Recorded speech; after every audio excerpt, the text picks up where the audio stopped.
I've been married for 9 years, and for 8 of those I've harbored a gnawing suspicion that my daughter isn't biologically mine.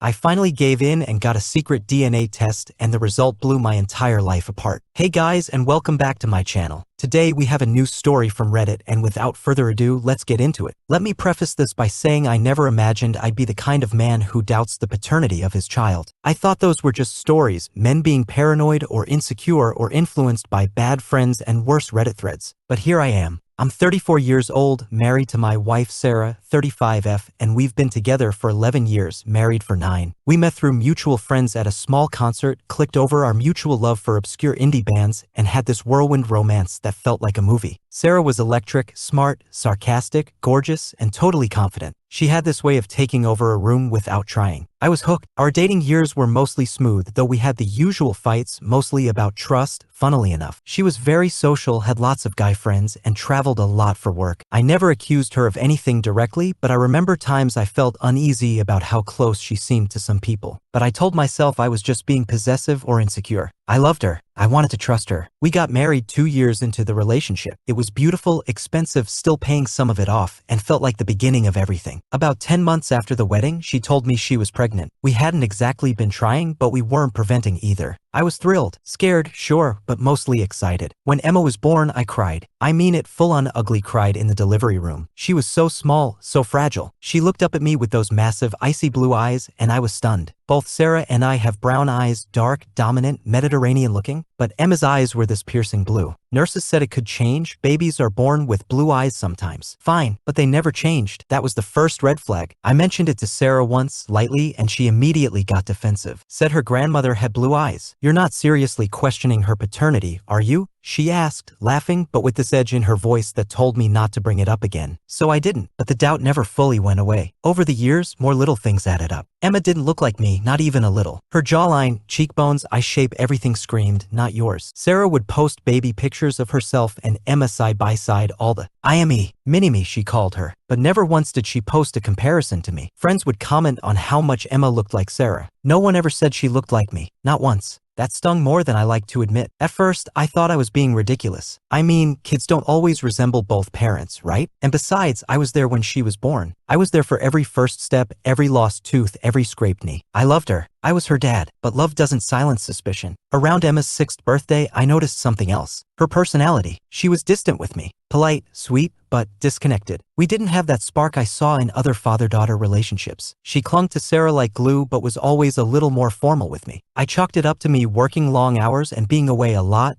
but deep down I wondered, did she feel the disconnect too? Then came the incident that changed everything. We were at a family barbecue at Sarah's parents' place. It was the usual gathering. Too much food, uncles yelling at football on TV, kids running around like maniacs. Emma was playing in the yard with her cousins when a guy walked in, tall, lean, late 30s maybe, with the same icy blue eyes as Emma. I froze. His name was Jason. He was introduced as Sarah's cousin, some distant relative from out of town. I'd never heard of him before, never seen him in any family photos. But the resemblance between him and Emma was terrifying. Not just the eyes, the shape of their noses, the way they both squinted when they laughed, even the way they stood. Something in my gut twisted. I waited until we got home and asked Sarah about him, who he was, how close they were, how often she saw him. She was vague. Oh, he's just a second cousin or something. I don't really know him that well. Then she got weirdly defensive. Why are you interrogating me?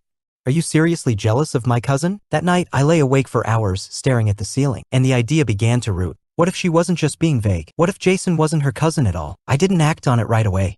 I let it stew for months, but the doubts were eating me alive. I started withdrawing from Emma without realizing it. I avoided reading her bedtime stories. I made excuses to miss soccer practice, not because I didn't love her, but because every time I looked at her, I was flooded with guilt and confusion and fear. I couldn't go on like that, so I made a decision. On her 8th birthday, I gave her a smartwatch. It came with this kid-friendly DNA kit that was meant to be a fun ancestry test. I used it as my excuse. Let's see where our ancestors are from, Em. She was excited. We did the swabs, sent them off, and I included my own, labeled Dad. 3 weeks later, I got the email. 0 biological relation. I stared at that screen for 5 straight minutes. I refreshed the page. I reread the results. I looked for disclaimers, errors, loopholes. Nothing. It was clear. Emma was not my biological daughter. The world didn't crash around me immediately. It was quieter than that, like a slow implosion. I sat on that result for 3 full days without saying a word to anyone. I couldn't look at Sarah. I couldn't look at Emma. Every time I saw her face, I thought of Jason. On the 4th night, I confronted Sarah. I didn't ease into it. I came home from work, walked straight to the kitchen, pulled up the DNA results on my phone, and said, "Tell me who her father is." She blinked at me like I'd slapped her. "What?" I held out the phone. I tested her. Secretly. "She's not mine, so tell me who the hell her father is." She went pale, sat down at the kitchen table, and for the first time in our entire relationship, Sarah had nothing to say. Eventually, through tears and sobs and gasps, she told me the truth. The night of her bachelorette party, she hooked up with someone. She said it was a stupid, drunken mistake, that she barely remembered it and that it only happened once. She never told me because we got married right after, and she convinced herself I was the father. She didn't even know Jason was the guy until she saw him at a family funeral years later. That's when she put 2 and 2 together. He wasn't really a cousin, just someone distantly connected through family friends. She panicked. She told me she avoided him because he made her uncomfortable. But really, she was terrified I'd see the resemblance. I lost it. I screamed. I threw a plate across the kitchen. I told her our marriage was a lie, that she had made me live in a fantasy, that she let me raise a child that wasn't mine without my consent. She tried to justify it, said I was always going to be a better father than Jason. That biology didn't matter, that I was Emma's real dad in every way that counted. And maybe that would have meant something if she'd told me the truth then, not now, not after 8 years of deceit. I packed a bag and left that night. I stayed with a friend for a week. During that time, Sarah sent me dozens of messages, voicemails, emails, texts. She begged me not to abandon Emma. She said she'd never tell her the truth, that we could go to therapy, fix it, rebuild. But I wasn't ready to respond. Eventually, I came home, not for Sarah, but for Emma. She didn't know anything. She ran to me, hugged my leg, asked why I was gone so long. My heart shattered. How do you stay mad when a child that you've raised for 8 years, who calls you daddy, is still waiting at the window for you to come home? But I'm still not sure what to do. Legally, I'm on the birth certificate. Financially, I've provided for her entire life. Emotionally, I'm a wreck. Every time I look at her now, I feel this mix of love and devastation. She's innocent. She didn't ask to be born into this. But I can't lie anymore. I don't know how to stay and pretend I'm okay. I don't know how to leave without breaking her heart. Sarah says I'd be an asshole to leave now, that I'm punishing Emma for her mistake, that Emma will grow up thinking she wasn't enough. My parents are torn. My mom says I should leave and start over, but my dad cried when he heard and told me she's still your little girl no matter what. Friends are split. Some say I have every right to walk away.